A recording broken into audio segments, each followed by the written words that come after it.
যেই বাংলাদেশি শ্রমিকরা মালয়েশিয়াতে আসতে পারে নাই শেষ মুহূর্তে, তাদেরকে উনি মালয়েশিয়াতে আসার সুযোগ করে দিবেন। এটা নাম্বার ছিল 17,000-এর মতো।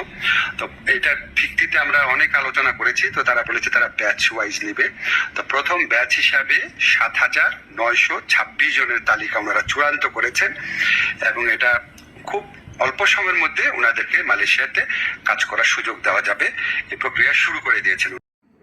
আগে কমেন্টগুলো একটু দেখেন, জাস্ট 3টা কমেন্ট স্ক্রিনশট মারছি, এগুলো একটু দেখেন।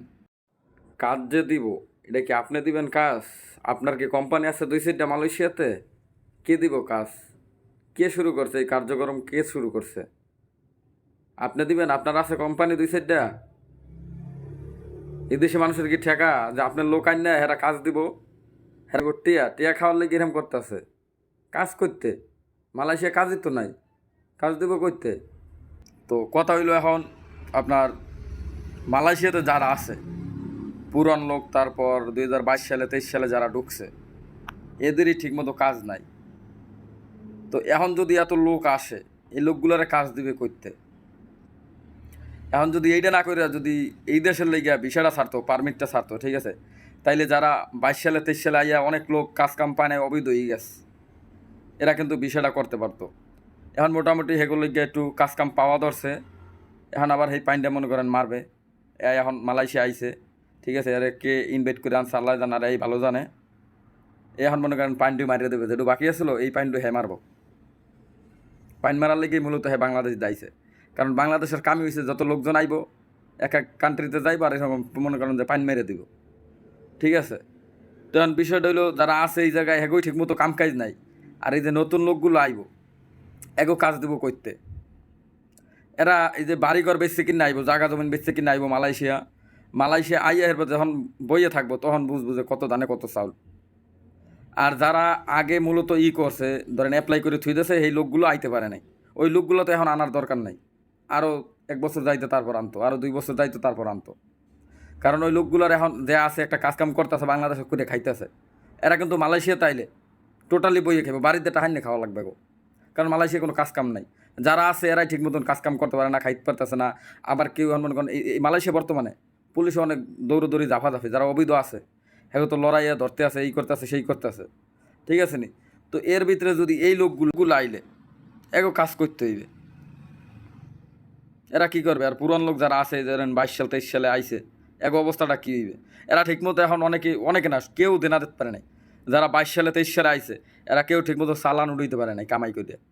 আইছে তো 2 বছর 3 বছর হয়ে গেছে এক একজন, কিন্তু কেউ আনতে চালান উড়াইতে পারে নাই ঠিকমতো কামাই করে। কারণ এখন কাজ ছিল না, প্রায় 1 বছর 1.5 বছর কাজই ছিল না। ইভেন এখনও কিন্তু মানুষের কাজগুলো নাই, অনেক মানুষের কাজ এখনও নাই। কারণ পুলিশের লড়ানি জাপানি খাইয়া অনেকে এখন কাজ করতে পারতেছে না। অনেকে মনে করেন যে দূরে যায় অল্প, কেউ মানে কাজ করতে আছে, কেউ কাজ করতেছে, আর মনে করেন বেতন পায় অল্প। 1500 রিঙ্গিত যদি বেতন পায়, 8 ঘন্টা কাম করে, এরা কী করবে? এটা হাইতে কী করবে? 1500 রিঙ্গিত পাইলে 600-700 টাকা খরচা আছে, রুম ভাড়া খাওয়া দাওয়া, এতে 600-700 টাকা খরচা। হ্যাঁ, এইগুলো দিব না বাড়ি পাঠাইবো? বাড়ি কত? 15,000-20,000 টাকা পাঠাইতে পারবো হাইয়েস্ট, এর বেশি তো আর পাঠাইতে পারবো না। তারপরে এখন যদি এই লোকগুলো হয়, ওই লোকগুলোর অবস্থা কী দিবে? এরা বাংলাদেশ আইছে, এরা একটা বারও কি ভাবে নাই যে যারা 22 সালে 23 সালে ঢুকছে, এই মালয়েশিয়া এত লড়ানি জাপানি হইতেছে, এরা তো ভিডিওগুলোও তো দেখে যে অবৈধ লোকটির কী একটা অবস্থা। তো এর ভিতরে হ্যাগো গিয়ে কিছু না করিয়া এরা যে এই কামটা করছে, এখন আবার যে কলিং ছাড়ছে, কলিং ছাড়ে হ্যাগো মানে ওই যে লাভ চিন্তা করছে। এরা তো জনগণের দিক টাকায় নেই, এরা চিন্তা করছে লাভ। যারা যদি বাংলাদেশ দিয়ে কলিং ছাড়ে, তাইলে বাংলাদেশ সরকারের লাভ হইবে, কিছু টাকা খাইতে পারবে। আর যদি এই দেশে পারমিট ছাড়ে, তাইলে এই দেশ সরকার লাভ করবে। হে 1 লাখ খাইব কেরে? দুজনে ভাগযোগ করে খাই, সিস্টেম তো এইটা। দুজনে ভাগযোগ করে খাইলে আর তো সমস্যা হইব না। হ্যাঁও খাইব, আমিও খাইতে পারবো, মালয়েশিয়া সরকারও খাইব, বাংলাদেশ সরকারও খাইব, দুজনের লাভ হইব। আর যদি এই দেশ দিয়ে পারমিট ছাড়ে, তাহলে তো বাংলাদেশ লস। এই কারণে যে হে যদি এই দেশে পারমিট ভিসাটা ছাড়ে, এই ভিসাটা ছাড়লে হ্যাঁ দেশের লোকজন এই দেশে ভালো থাকবে। এইটাই যে বাংলাদেশ সরকারের লস, এটা বাংলাদেশ সরকারের লস। হেই চায় না যে হ্যাঁ দেশের লোকজন অন্য একটা কান্ট্রিতে থাকলে ভালো থাকুক, সুস্থ থাকুক, শান্তিতে থাকুক। আরে বেটা, তোরা বাংলাদেশে প্রবাসীগুলো টাহাই দিতে সব কিছু করতে আসছিস, তারপর প্রবাসীগুলোকে কেড়ে এত অবহেলা করো। প্রবাসীগুলোকে যত ঝামেলা, ঝামেলা সব হয়েছে প্রবাসীগুলোকে কি লিখিয়া। প্রবাসীগুলো টাহাই দিয়ে তো বাংলাদেশে সব কিছু করতে আসো, তো তারপরে এত ঝামেলা প্রবাসীকে উপরে কেড়ে। এয়ারপোর্টে এখন তাই ঠিক মতো নিয়ে পাওয়া যায় না, টলি পাওয়া যায় না। আর এই দেশে সাধারণ যে মার্কেটের ভিতরে টলি থাকে বুড়ে বুড়ে, হাজার হাজার টলি থাকে, টলি হাজার না, মার্কেট সামান্য, মার্কেটে লোক আছে টলি হাজার না, টলিতে মনে করেন বারাং কেউ হুদা এক কাছে যদি ডিমও আনে, ডিম আনে টলি আনে বাইরে আনে হালাই থুই দেয় মার্কেটের বাইরে, হেডারে টাইনে লইয়ে যায়, হেডারে টাইনে না লোক আছে। আর বাংলাদেশে আন্তর্জাতিক এয়ারপোর্ট, ইন্টারন্যাশনাল এয়ারপোর্ট, সেই এয়ারপোর্টও সামান্য টলি নেই গা।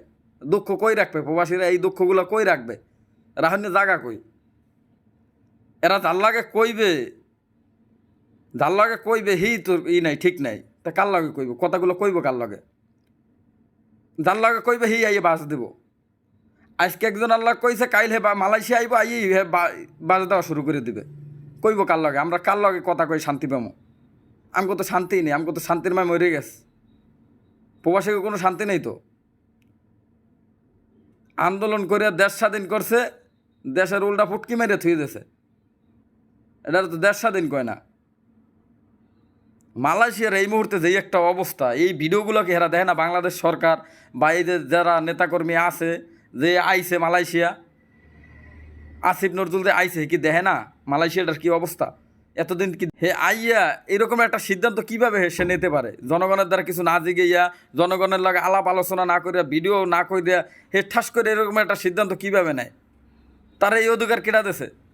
এর তো একটা সিদ্ধান্ত করার উচিত ছিল প্রবাসীগুলোকে আলোচনা করিয়া, যে এই দেশে হাজার হাজার আছে প্রবাসী আছে, এই দেশের প্রবাসীগুলোকে সবাই লাগে আলোচনা করার দরকার ছিল।